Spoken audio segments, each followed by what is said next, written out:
Welcome to this edition to Coming Home, Life After Semester at Sea. My name is Dee Colombini. I was one of the counselors on Voyage 134. With me today is the Clark family. Welcome. Well, thank you. Yes. In case you're new to your series, I'll tell you a little bit about Semester at Sea, or SAS. Semester at Sea is a semester-long study abroad program. There are students, faculties, and staff on a ship. Classes take place on ship and in ports around the world. Our Voyage 134 traveled to 10 different countries, and we sailed from Europe to China. The idea for the series came after realizing that readjusting to coming home can be a bit of a process. And it's been several months since our voyage has ended. So we wanted to talk about what reentry has been like with our fellow voyagers. So again, welcome to the Clark family.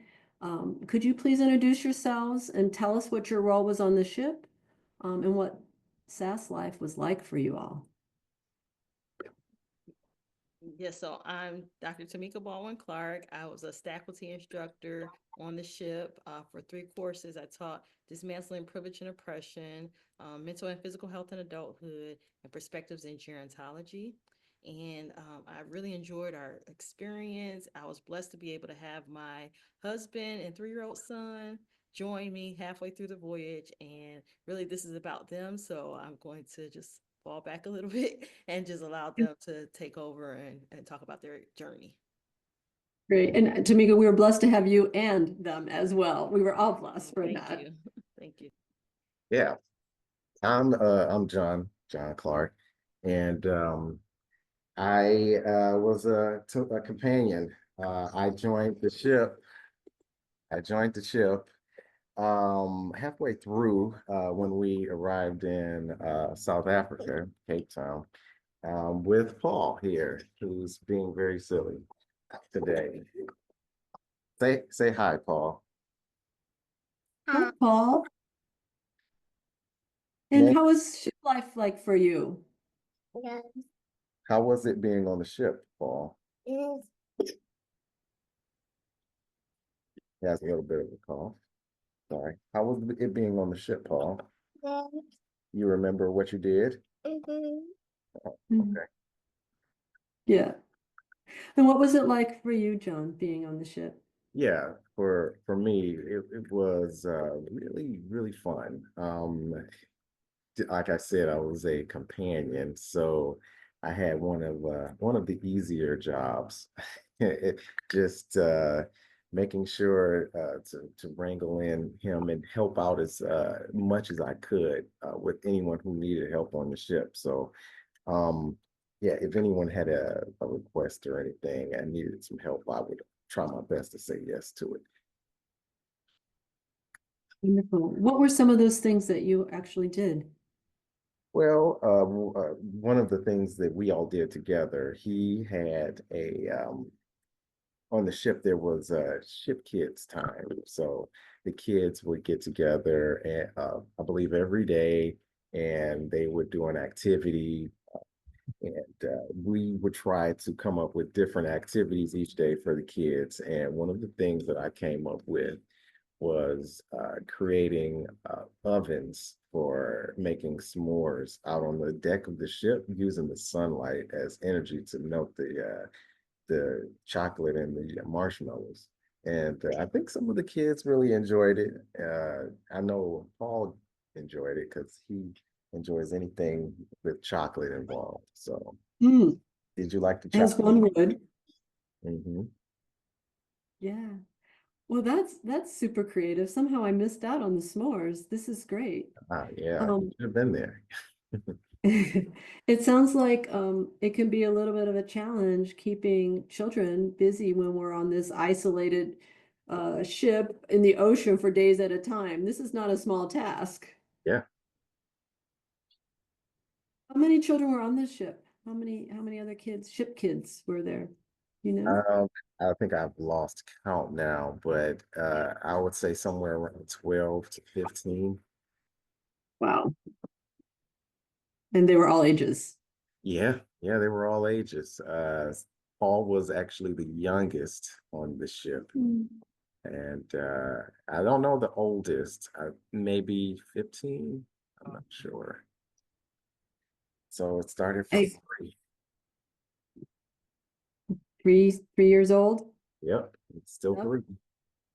Yes. So what was some of the most fun things that you remember doing? What were some of the most fun things you remember doing, Paul, on the ship? That's play with my friends. Ben. Play with your friends, Finn, Mm-hmm. and who else? I don't know. And Dad. And Dad. Dad. Yeah. Oh my goodness. And And that's Mother. a Hmm? and that's a best friend. He said Yeah, and that was Madeline too. friend. Yeah. And I know that you'd put on some wonderful, there was playing and there was singing and dancing. There were some wonderful plays. I think everybody was just in love with the ship kids. We Yeah. appreciate you all so much. What were some of your favorite memories of the trip? One of my favorite memories was actually boarding in South Africa. I'd never been there before, and we had a lot of things planned that day. Um, and we were able to do a safari, which was really fun. And that's something that I had never done before. So it was really fun. Yeah. Which safari did you all do? Uh, what was the name of it? The Aquila Game Reserve. Aquila. That's right. Yes. Did you get to see some good things? Yeah, we saw everything they had there. Yeah, everything they had there, maybe except the leopards. They didn't come out, but Mm. everything that was at the park, we were able to drive by and see it. It was a 2-day. We were able to see some of the morning things, like the elephants that were in the morning and lions were in the afternoon. So we were able to see pretty much everything we wanted. Wow. That's so special to see those animals in Africa, where they're from. It's just so amazing of an opportunity. That's great. Yeah. Paul, did you have a favorite animal? Come here. Wow. What's your favorite animal at the safari? What was your favorite animal? A hippo in the water. The hippo in the Oh, water. they were so big. Yeah. Yeah. Yes. And then hide. And then and then hide. Yeah. Did they? They went Yeah. down in the water Yeah. And then it hide. and then they hide.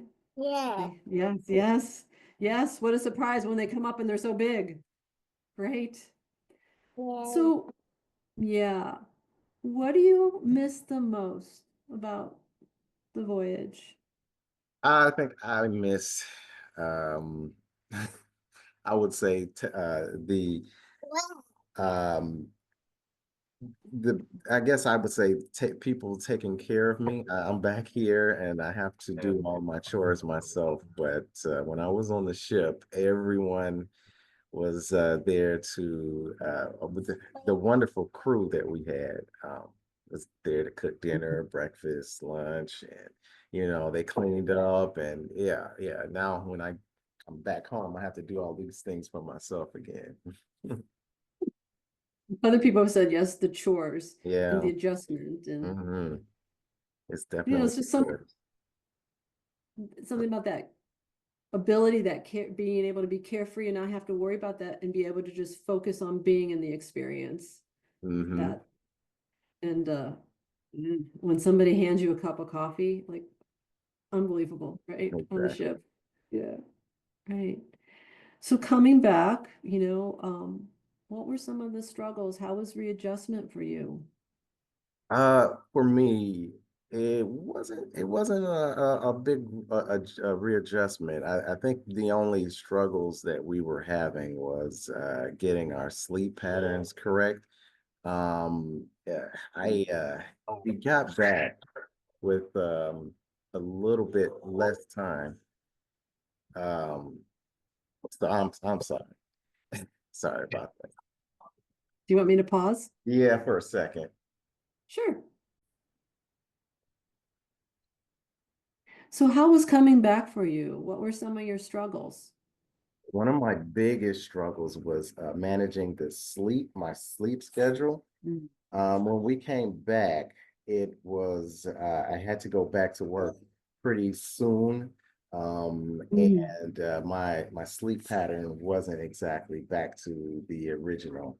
Waking up at 6 a.m. in the United States is not the same as waking up at 6 a.m.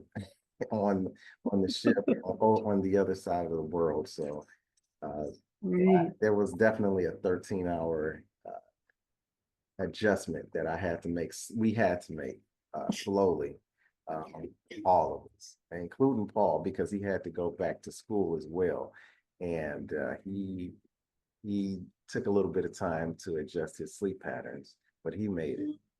Right? Right. Yeah. Yeah. Yeah, that was a big shift. I was surprised at how often we lost hours. It wasn't, it just kept happening. We kept losing hours of sleep as we went. Yeah. About how many weeks do you think it took you, or how, maybe not It weeks, took but length of about 2 time? weeks to get fully back, and fortunately, I have a job that was very accommodating and let me work um, uh, to the point where I needed to adjust. So I could go into the office and leave at maybe 1 or so or something until I got back to the ability to actually catch up. That's really nice. That was great that they're flexible. Yeah, Yeah. there were just afternoons where you're just zonked out and there's nothing you can do to stay awake. Right. Yeah, Yeah. great.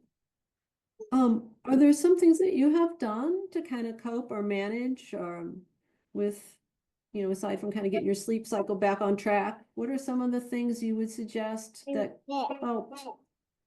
Yes, sir. Oh, okay. I'm sorry. Can you repeat that? Of course. Um, Now that your sleep cycle is back on track, what were some of the other things that were maybe difficult and some of the things that you did to cope and manage? Um, that was the only issue that we had. Well, at least I had. I'll get you one later. I was the sleeping. Everything else it was pretty fun. But what I would say is make sure you keep in contact with the people that you have been with. Um, Mhm. um, uh, if you keep a good amount of connections with some of the people that you were on the ship with, I think that's really helpful. Um, and you can schedule things like get-togethers or and stuff in Zoom calls and things like that. So I think that's a good way to keep everything in order, you know. Yeah, a lot of people have said that the connections were so important in Mhm. being in an environment where we had so many folks around us and then coming home back to the same old thing. Um, Keeping in contact with the friends that we made on the ship was so important, almost critical, I think, for many people. Mhm.